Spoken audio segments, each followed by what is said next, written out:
নমস্কার বন্ধুরা, Prius cooking ব্লগে আবারও একটি নতুন রেসিপিতে আপনাদের সবাইকে স্বাগত জানাই। আজকে আমি নতুন স্বাদের পটলের রেসিপি শেয়ার করব। যারা পটল খেতে অপছন্দ করে তাদের দিলেও কিন্তু আঙুল চেটে খাবে, অসাধারণ স্বাদের হয়। আশা করি আজকের রেসিপি আপনাদের ভালো লাগবে। তো চলুন আজকের সম্পূর্ণ রেসিপি আমরা দেখে নিই। পটলের রেসিপি বানানোর জন্য আমি কয়েকটা পটল নিয়েছি। এরপর পটলের খোসাগুলো ঠিক এইভাবে ছাড়িয়ে নিতে হবে।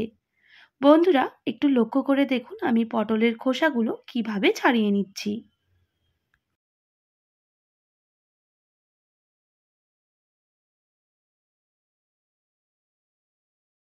তো বন্ধুরা, সমস্ত পটলের খোসাগুলো ঠিক এইভাবেই ছাড়িয়ে নিতে হবে। সব পটলের খোসাগুলো ছাড়িয়ে নিয়েছি। এবার পটলগুলো আমি কেটে নিচ্ছি। একটু খেয়াল করে দেখুন আমি পটলগুলো ঠিক কিভাবে কেটে নিচ্ছি।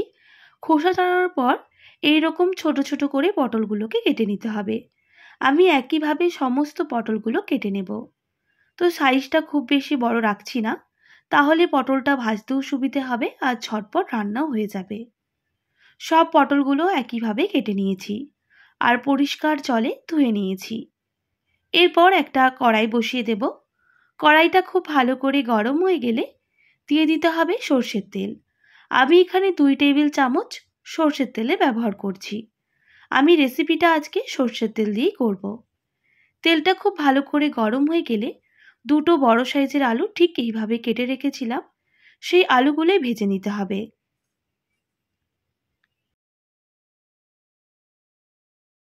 আলু ভাজার সময় দিয়ে দেব সামান্য পরিমাপ লবণ।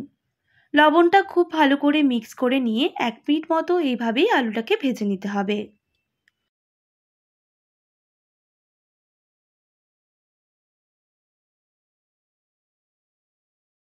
বেশ কিছুক্ষণ ভেজে নেওয়ার পর আমি ঢেকে দিচ্ছি প্রায় 1 মিনিট মতো।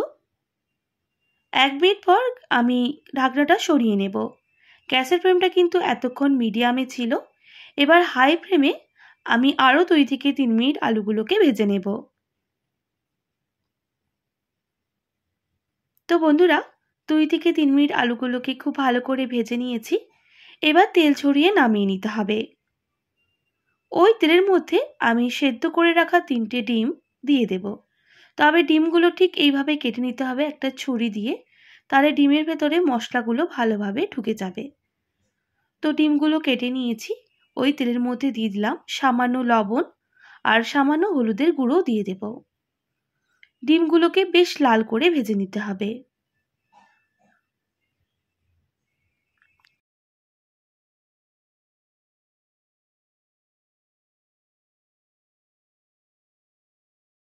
ডিমগুলোকে বেশ লাল করে ভেজে নিয়েছি।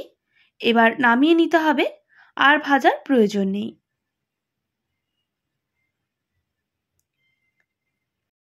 এবার ওই তেলের মধ্যে কেটে রাখা পটলগুলো দিয়ে দিতে হবে।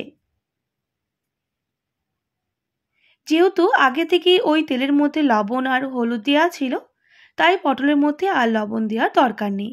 এইভাবেই পটলটা বেশ কিছুক্ষণ ভেজে নিতে হবে।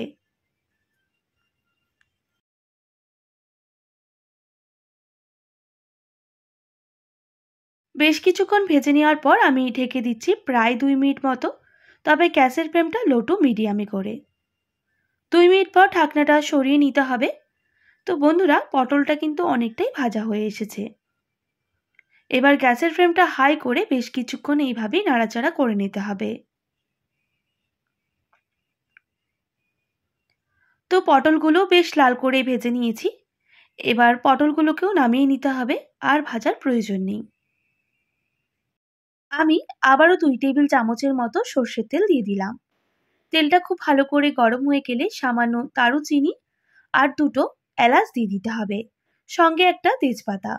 গরম মশলাগুলো খুব ভালো করে ভেজে নিয়েছি। তারপর দিয়ে দিলাম পেঁয়াজ। পেঁয়াজটাও বেশ লাল করে ভাজা হয়ে গেলে দিয়ে দিতে হবে হাফ টেবিল চামচ রসুন বাটা। রসুনটা খুব ভালো করে ভেজে নিতে হবে, যতক্ষণ না রসুনের কাঁচা গন্ধটা চলে যাচ্ছে।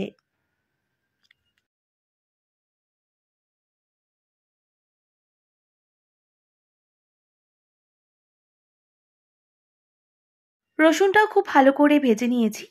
দিয়ে দেব হাফ টেবিল চামচ আদা বাটা। আদাটা খুব ভালো করে রসুনের সাথে কষিয়ে নিতে হবে এবং ভেজে নিতে হবে।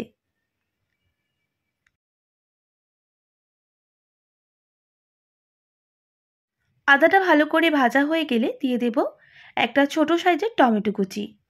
টমেটোটাও বেশ আদার সাথে বেশ কিছুক্ষণ ভেজে নেব।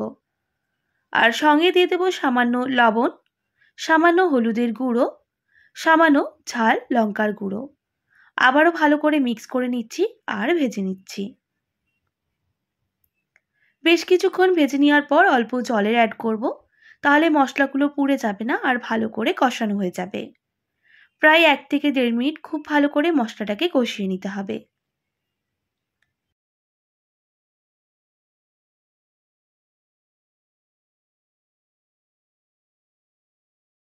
এইভাবে আরও 1 মিনিট মতো মশলাটাকে খুব ভালো করে কষিয়ে নেব, যতক্ষণ না মশলার কাঁচা গন্ধটা চলে যাচ্ছে। তো বন্ধুরা, বেশ কিছুক্ষণ মশলাটা ভেজে নেওয়ার পর দিয়ে দেব 1 টেবিল চামচ পোস্ত বাটা। পোস্তটা মশলার সাথে খুব ভালো করে মিক্স করে নিতে হবে আর কষিয়ে নিতে হবে। যত মশলাটা ভালো করে কষানো হবে তত কিন্তু রেসিপিটা খেতে ভালো লাগবে।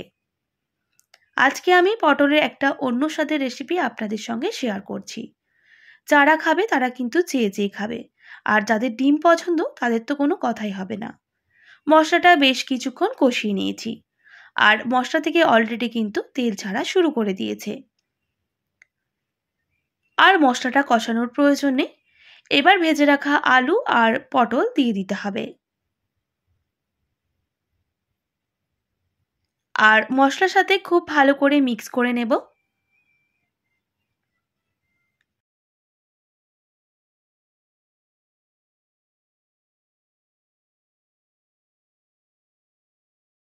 আর বেশ কিছুক্ষণ এইভাবে কষিয়েও নিতে হবে।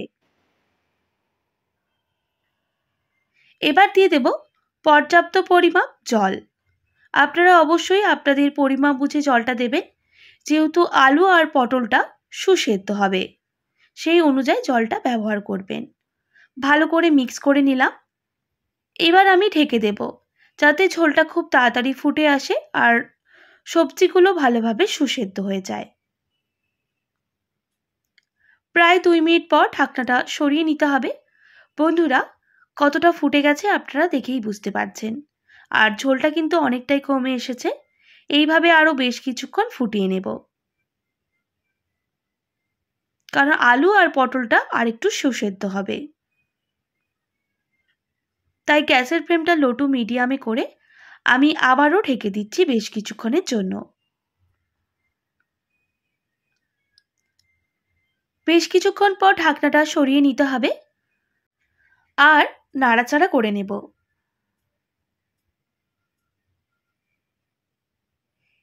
এবার দিয়ে দিতে হবে ভেজে রাখা ডিম।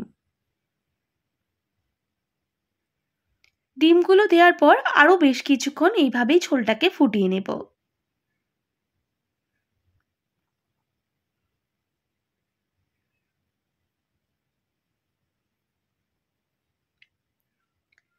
বেশ কিছুক্ষণ এইভাবে ফুটিয়ে নেওয়ার পর দিয়ে দেব সামান্য পরিমাপ গরম মশলা আর স্বাদটা ব্যালেন্স করার জন্য সামান্য চিনি। আবারও ভালো করে মিক্স করে নিচ্ছি। আর চেক করে নিতে হবে আলু আর পটলটা খুব ভালোভাবে সুসেদ্ধ হয়েছে নাকি। দেখেই বুঝতে পারছেন আলু আর পটল ভালোভাবে সুসেদ্ধ হয়ে গেছে। এবার গ্যাসের ফ্লেমটা হাই করে আরও 2 মিনিট মতো ফুটিয়ে নিলেই আমাদের ডিম আর পটলের রেসিপি একেবারেই রেডি হয়ে যাবে, আর জলটা অনেকটাই শুকনো হয়ে যাবে। তো রেসিপি একেবারেই রেডি। এবার গ্যাসের ফ্লেমটা অফ করে দিতে হবে আর নামিয়ে নিতে হবে। আর বেশি যদি আমি ঝোলটা গাঢ় করি তাহলে খেতে ভালো লাগবে না। তো বন্ধুরা, পটল দিয়ে ডিমের রেসিপিটা আপনাদের কেমন লাগলো অবশ্যই কমেন্ট করে জানাবেন। আর বাড়িতে এইভাবে একবার ট্রাই করবেন। বাচ্চা থেকে বড় সবার খুবই পছন্দ হবে। আর যারা ডিম খেতে পছন্দ করে তাদের তো খুবই ভালো লাগবে। আশা করি আজকের রেসিপি আপনাদের ভালো লেগেছে। ভালো লেগে থাকলে অবশ্যই একটি like, comment, share and subscribe করে আমার পাশে থাকার অনুরোধ রইল।